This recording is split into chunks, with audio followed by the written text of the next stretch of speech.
दूसरा प्रश्न है, मैं कौन हूँ, कहाँ से आया हूँ और शरीर और ये संसार छोड़ के मुझे कहाँ जाना है।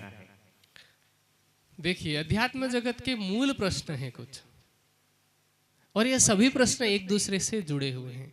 पहला प्रश्न दूसरे से जुड़ा हुआ था। पहला प्रश्न आपने सुना कि मानव जीवन का मूल उद्देश्य क्या है। उसी में दूसरा प्रश्न जुड़ा हुआ है कि मैं कौन हूं। आपसे पूछा जाए आप कौन हैं, आप अपना अपना नाम बताएंगे। मैं अपना नाम बताऊंगा। आपका नाम भगीरथ है ना। यदि आपका नाम भगीरथ की जगह पर हंसमुख होता तो आपकी चेतना में कोई फर्क पड़ता? आप ही रहते। आपका नाम उसकी जगह पर अशोक होता तब भी आप ही रहते। इसका मतलब यह है कि आप भगीरथ भी नहीं है, और यदि आपका नाम बदल दिया जाए, कुछ और रख दिया जाए, आप वो भी नहीं है। आपका वर्तमान पता यदि इस गांव का है या खेड़ा जिले का है, आप अपने आधार कार्ड से लेकर के सभी जितने भी डॉक्यूमेंट्स हैं उसमें पता बदल करके वडोदरा का दे देते हैं या अहमदाबाद का दे देते हैं, या फिर भारत से बाहर किसी देश की आप नागरिकता ले लेते हैं, फिर भी आपकी चेतना में कोई फर्क पड़ेगा? नहीं पड़ेगा। इसका मतलब हमारे पते से भी, हमारे एड्रेस से भी हमारा संबंध नहीं है। हाँ, दुनिया में पहचान देने के लिए आवश्यक है, लेकिन हमारा मूल परिचय कि मैं कौन हूं, तो मैं इस शरीर से और इस शरीर के परिचय से भिन्न हूं। मदालसा नाम की एक प्रबुद्ध स्त्री हुई हमारे भारतवर्ष में। वो अपने बच्चों को लोरी गाकर के सुनाती थी सोने से पहले। उस लोरी में वो कहती थी, शुद्धो असी, बुद्धो असी, निरंजनो असी, संसार माया परिवर्जितो असी। तुम शुद्ध हो, बुद्ध हो, चेतन हो। अर्थात शुद्ध होने का मतलब क्या है? ये शरीर नहीं हो तुम, क्योंकि ये शरीर शुद्ध नहीं है, और चेतना शुद्ध है, जिसको हम आत्मा कहते हैं। आत्मा शुद्ध बुद्ध चेतन है, शरीर शुद्ध नहीं है। शरीर शुद्ध कैसे नहीं है?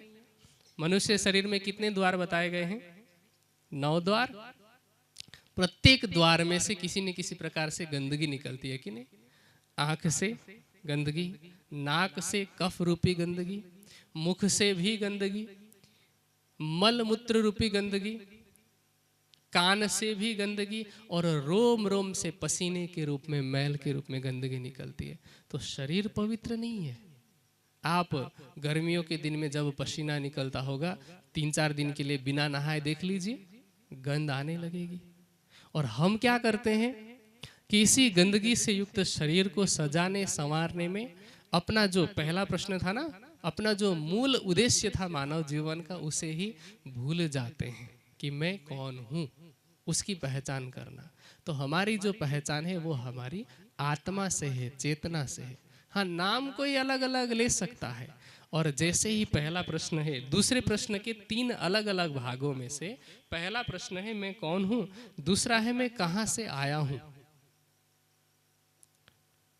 जैसे ही हमने ये जाना कि मैं शुद्ध बुद्ध चेतन स्वरूप आत्मा हूं, तो इसके साथ आत्मा के साथ एक और शब्द जुड़ता है, परमात्मा का। मैं कहां से, मुंह से वर्णन नहीं कर सकता। अब आप ऐसा कहने पे केवल कल्पना कर सकते हैं कि कैसा हो सकता है। तो मैं एक उदाहरण देता हूं, उससे आप समझना। इस संसार में आप जिसको भी सबसे सुंदर मानते होंगे, जिसको भी, उससे करोड़ों गुना सौंदर्य कामदेव के अंदर बताया जाता है। कामदेव से करोड़ों गुना सौंदर्य स्वर्ग के देवी देवताओं में है। स्वर्ग के देवी देवताओं से करोड़ों गुना अधिक सौंदर्य वैकुंठ विहारी विष्णु भगवान में है। वैकुंठ की शोभा से करोड़ों गुना सौंदर्य योग माया के ब्रह्मांड में है, और योग माया से अनंत गुना सौंदर्य उस परमात्मा का है। अब आप कल्पना कीजिए, बुद्धि की पहुंच है तो लगा के देखिए, और अगर बुद्धि की पहुंच नहीं है तो आप इस ब्रह्मवाणी को पढ़िए, जितनी पहचान होती है उसके आधार पर ध्यान कीजिए। प्रेममयी भक्ति कीजिए और ध्यान में उसकी शोभा का साक्षात्कार करके उसको उसका दर्शन करके देखिए, पता कीजिए कि वो कैसा है। आप पता तो लगा लेंगे लेकिन बता नहीं पाएंगे, लेकिन आपको तो पता चल जाएगा ना। तो परमात्मा का स्वरूप वैसा है, अत्यंत सुंदर, दिव्य, मनोहारी। इस संसार के करोड़ों जो सूर्य है वो उसके नाखून के प्रकाश में दीपक जैसे लगने लगते हैं, ऐसा सुंदर उसका स्वरूप है। और आगे प्रश्न है कि वो कहाँ रहता है, परमात्मा कौन है, कहाँ रहता है, दूसरा प्रश्न है। कुछ लोग कहते हैं कि परमात्मा इस संसार के कण कण में है, कुछ कहते हैं स्वर्ग में है, कुछ कहते हैं वैकुंठ में है। तीन विचारधाराएं तो प्रचलित ही है। स्वर्ग में परमात्मा इसीलिए नहीं है, स्वर्ग और वैकुंठ में, क्योंकि भागवत में ऐसा लिखा है कि महाप्रलय में स्वर्ग और वैकुंठ तक का नाश हो जाता है, और परमात्मा का घर तो नाश होने वाला नहीं है, उसको तो हम अखंड कहते हैं, इसीलिए स्वर्ग और वैकुंठ में नहीं है। जब स्वर्ग और वैकुंठ नाश होने वाला है तो ये दुनिया भी नाश होने वाली है। इस संसार के कण कण में परमात्मा नहीं है।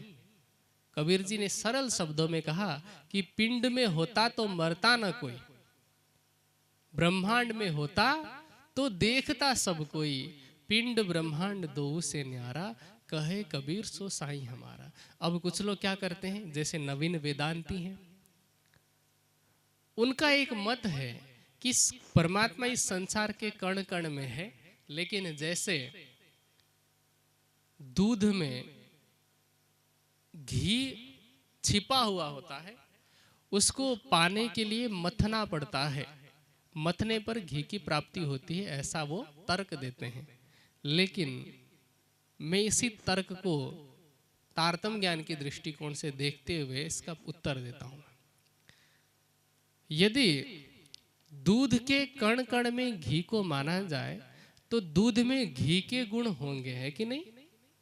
जैसे घी में प्रोटीन तत्व है, आप दूध पिएंगे तो उतनी ही मात्रा का प्रोटीन आपके शरीर में जाएगा कि नहीं जाएगा?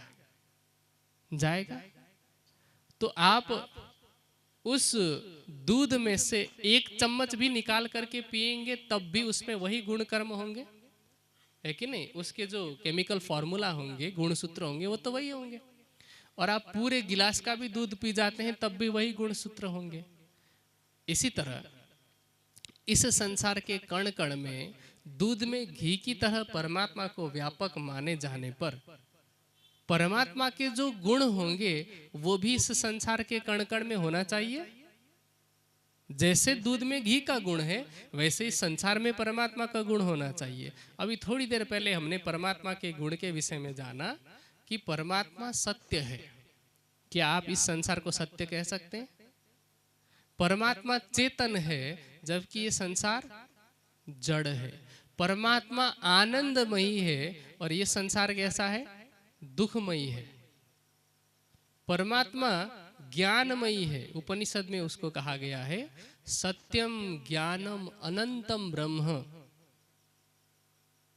अर्थात परमात्मा सत्य और ज्ञान का स्वरूप है। यदि परमात्मा ज्ञान का स्वरूप है और कण कण में व्यापक है तो आप में भी वही परमात्मा है, इसका मतलब आप भी ज्ञान का स्वरूप हैं। फिर मुझे चर्चा सुनाने की आवश्यकता ही नहीं पड़ती। और सभी ज्ञान का स्वरूप होते तो फिर धर्म ग्रंथों की आवश्यकता ही नहीं पड़ती, भक्ति की आवश्यकता नहीं पड़ती, किसी प्रकार के गुरुओं की आवश्यकता नहीं पड़ती। इसका मतलब संसार के कण कण में परमात्मा नहीं, हाँ उसकी सत्ता है, उसकी सत्ता है। इसका मतलब क्या है? जैसे देश के प्रधानमंत्री माननीय नरेंद्र मोदी जी हैं, इस गांव में भी उनकी सत्ता है कि नहीं? यहाँ पर मोदी जी की सत्ता है, लेकिन आप यहाँ गड्ढा खोद करके देखने लग गए कि मोदी जी निकल जाए, नहीं निकलेंगे ना। कण कण में व्यापक नहीं, उनकी सत्ता व्यापक है। यदि इस गांव में कोई दूसरी सत्ता आक्रमण कर देती है तो ये किसको चुनौती देना माना जाएगा? मोदी जी को, जबकि मोदी जी यहाँ है ही नहीं। इसी तरह ये जो संपूर्ण जगत है वो परमात्मा की सत्ता से निर्मित है। परमात्मा के सत अंग अक्षर के मन अव्याकृत के सांकल्पिक प्रतिबिंब से यह संसार बना है, तो उसकी सत्ता व्यापक है। इसको देख करके हम परमात्मा का अनुमान कर सकते हैं कि उस परमात्मा ने सृष्टि बनाई है, लेकिन सृष्टि के कण कण में परमात्मा को मानना वैसा ही होगा जैसे घड़े के अंदर हम कुम्हार को ढूंढें कि कुम्हार ने घड़ा बनाया है तो कुम्हार इसमें कहीं होगा, तोड़ के देखेंगे नहीं मिलेगा। तो परमात्मा सत्ता के स्वरूप से यहाँ है और अपने मूल स्वरूप से कहाँ पर है? हम निजानंद संप्रदाय की पद्धति में बोलते हैं दिव्य ब्रह्मपुर धाम है। और ये केवल हमारी पद्धति ऐसा नहीं है, हम लोगों का प्राइवेट नहीं है। उपनिषद में ऋषियों ने कहा, मुंडक उपनिषद में, दिव्य ब्रह्मपुरे ही ऐसा व्योमनी आत्मा प्रतिष्ठितम, दिव्य ब्रह्मपुर में उस परमात्मा का धाम है जो कहाँ पर है? अक्षर ब्रह्म के 4 पाद हैं, उन 4 पाद में से चौथे पाद से इस सृष्टि का निर्माण होता है। चतुष्पाद भूतवा भोग्या सर्वम आदत्य भोजनम, और उसके बाद जो 3 पाद हैं, त्रिपाद ऊर्ध्वम उदयत पुरुषः, पादस्य एव अभवत पुनः, पादस्य विश्वभूतानि, त्रिपादस्य अमृतम दिवि। जो चौथा पाद है अव्याकृत, उससे परे 3 पाद हैं अक्षर के, जिसको हम सबलिक केवल और सत्स्वरूप कहते हैं, और उससे भी परे वह ब्रह्मपुर है, 8 सागर और 9 भूमिका से युक्त, जिसको वेद कहता है अष्ट चक्र नव द्वारा देवानाम पुरयोध्यया। तो वह दिव्य ब्रह्मपुर है जिसको हम परम धाम कहते हैं। उस परम धाम में वह परब्रह्म रहता है। और तीसरा प्रश्न इसी के साथ में है कि उसकी लीला कैसी है। धाम का तो मैंने बता दिया है, लीला कैसी है? तो परमात्मा की 2 प्रकार की लीला है। एक लीला है सत्य की लीला और दूसरी है आनंद की लीला। इसको सरल भाषा में बाल लीला और किशोर लीला भी कहा जाता है। सत के लीला में अथवा बाल लीला में क्या करते हैं कि परमात्मा का सत स्वरूप अक्षर ब्रह्म ही, जैसे एक बच्चा होता है, बच्चा बालू का या मिट्टी का घरौंदा बनाता है और फिर थोड़ी देर में उसको तोड़ देता है और नया घरौंदा बनाता है, इसी तरह से अक्षर ब्रह्म के मन के संकल्प और विकल्प से सृष्टि बनती है और मिटती है। क्या कहते हैं? कोट ब्रह्मांड नजरों में आवे, खिन में देख के पल में उड़ावे। तो ये परमात्मा की एक लीला है। सृष्टि को बनाना और सृष्टि को मिटाना, ये परमात्मा की लीला है। आपने उपनिषदों का नाम सुना होगा, 11 प्रमुख उपनिषद है। वैसे तो 108 उपनिषदों का प्रचलन है समाज में, जिनमें से 11 उपनिषद प्रमुख हैं, जिनमें जो सबसे पहला उपनिषद है उसका नाम है केन उपनिषद। केन जो शब्द है, संस्कृत आपने पढ़ी है ना, थोड़ा बहुत स्कूल में पढ़ा होगा। केन शब्द का अर्थ होता है किसके द्वारा। तो उस पूरे उपनिषद में वर्णन है कि किसके द्वारा ये सृष्टि बनी है, उस परमात्मा के द्वारा। किरंतन वाणी में भी पूरा प्रकरण आता है कि जिन सायर खनाए, पहाड़ चिनाए, रवि शशि नक्षत्र फिराए, जिसने सागर का निर्माण किया, पहाड़ों का निर्माण किया, रवि अर्थात सूर्य का, शशि अर्थात चंद्रमा का, नक्षत्रों का निर्माण किया, वह परमात्मा है। तो परमात्मा की सत्य की लीला वह है, और आनंद की जो लीला है वह अपने ही आनंद स्वरूपा ब्रह्मात्माओं के साथ अपने दिव्य ब्रह्मपुर परम धाम में करता है। तो परमात्मा की 2 प्रकार की लीला है। उन लीलाओं को समझने के लिए एक बार ही सही, लेकिन तारतम वाणी को पढ़ना आवश्यक है। पूरी लीला का वर्णन तो, लीला तो हमेशा चल ही रही है, अनादिकाल से चल रही, अनंत काल तक चलने वाली है, और मैं आपको 2 घंटे की चर्चा में तो नहीं बता सकता ना। तो इसलिए आप एक बार स्वयं ही इस ब्रह्मवाणी को लेकर के पढ़िए, आपको पता चलेगा कि पूरी लीला कैसी होती है। ठीक है, तो अगला प्रश्न आगे